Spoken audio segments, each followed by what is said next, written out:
السلام علیکم۔ کلاس 9 کی اردو ہے، سبق نمبر 2 کتبہ۔ پچھلی ویڈیو میں ہم نے اس کے سوالات جوابات، مرکزی خیال اور خلاصہ کیا تھا۔ آج کی ویڈیو میں ہم اس کے باقی سوالات حل کریں گے۔ سوال نمبر 4، اسکول میں بزرگوں کا احترام کے عنوان سے ایک مباحثہ یا مذاکرہ منعقد کرائیں جس میں خود بھی موضوع کے حق میں حصہ لیں۔ مقام ہے جہاں مباحثہ منعقد کرایا جا رہا ہے وہ ہے اسکول ہال، اور شرکا ہیں اساتذہ، طلبہ اور طالبات۔ شرکا کہتے ہیں کسی تقریب میں شرکت کرنے والے کو۔ اسکول میں آج ایک نہایت اہم اور بامقصد مباحثہ منعقد کیا جا رہا ہے جس کا عنوان ہے بزرگوں کا احترام۔ اس مباحثے میں مختلف طلباء اپنے خیالات کا اظہار کریں گے اور ہم بزرگوں کے ادب و احترام کی اہمیت کو اجاگر کریں گے۔ میرے دلائل یہ ہیں کہ بزرگوں کا احترام ہماری اخلاقی، دینی اور سماجی ذمہ داری ہے۔ یہ وہ ہستیاں ہیں جنہوں نے اپنی زندگی بھر کی محنت سے ہمارے لیے آسانیاں پیدا کیں۔ بزرگوں کے تجربات اور نصیحتیں زندگی میں ہمارے لیے چراغ راہ کا کام کرتی ہیں۔ اسلامی نقطۂ نظر: ہمارا دین اسلام بزرگوں کے احترام پر زور دیتا ہے۔ قرآن و حدیث میں والدین اور دیگر بزرگوں کی عزت و احترام کو لازم قرار دیا گیا ہے۔ ان کے ساتھ حسن سلوک کرنے والا اللہ کا محبوب ہوتا ہے۔ سماجی اہمیت: ایک مہذب اور ترقی یافتہ معاشرے کی پہچان اس کے اخلاق و روایات سے ہوتی ہے۔ جہاں بزرگوں کا احترام نہیں ہوتا وہاں اقدار ختم ہو جاتی ہیں۔ تجربہ اور رہنمائی: بزرگ اپنی زندگی کے تجربات کی روشنی میں ہمیں درست راستے کی طرف رہنمائی کرتے ہیں جس سے ہم غلطیوں سے بچ جاتے ہیں۔ ہم آہنگ اور جامع معاشرہ: اپنے بزرگوں کا احترام نہ صرف ہمارے خاندانی رشتوں کو مضبوط کرتا ہے بلکہ ایک ہم آہنگ اور جامع معاشرہ بھی بناتا ہے۔ اللہ تعالیٰ کی رضا: بزرگوں کا ادب کرنے سے اللہ تعالیٰ کی رضا حاصل ہوتی ہے۔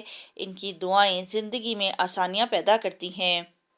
ایک ایسا معاشرہ جہاں بزرگوں کی عزت ہوتی ہے وہاں برکت، سکون اور محبت قائم رہتی ہے۔ نتیجہ: بزرگوں کا احترام نہ صرف دینی فریضہ ہے بلکہ ایک اخلاقی ذمہ داری بھی ہے۔ ہمیں چاہیے کہ ہم ہر لمحہ اپنے بزرگوں کی عزت کریں تاکہ ہماری آنے والی نسلیں بھی ان اقدار کو اپنائیں۔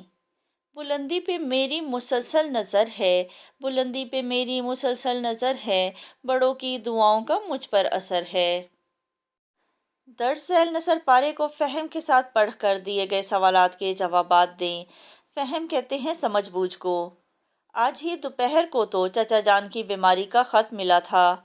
امی جان کا خیال ہے کہ اگر گھر سے کوئی انہیں دیکھنے چلا جاتا تو اچھا تھا، ورنہ وہ یہی کہیں گے کہ ہم نے تو بھائی کے مرنے کے بعد بھاوج اور بھتیجے بھتیجیوں کا خیال کیا کہ پیسے کو پیسہ نہ سمجھا، لیکن وہی برے وقت کے ساتھی نہیں۔ بس وہ اتنا ہی سن کر جانے کو تیار ہو گئی۔ امی جان نے نہ جانے کب سے 3 روپے جوڑ کر رکھے تھے، سو نکال کر دیے کہ تم عقیل کو ساتھ لے کر چلی جاؤ۔ عقیل بچہ ہی سہی لیکن ہے تو لڑکا۔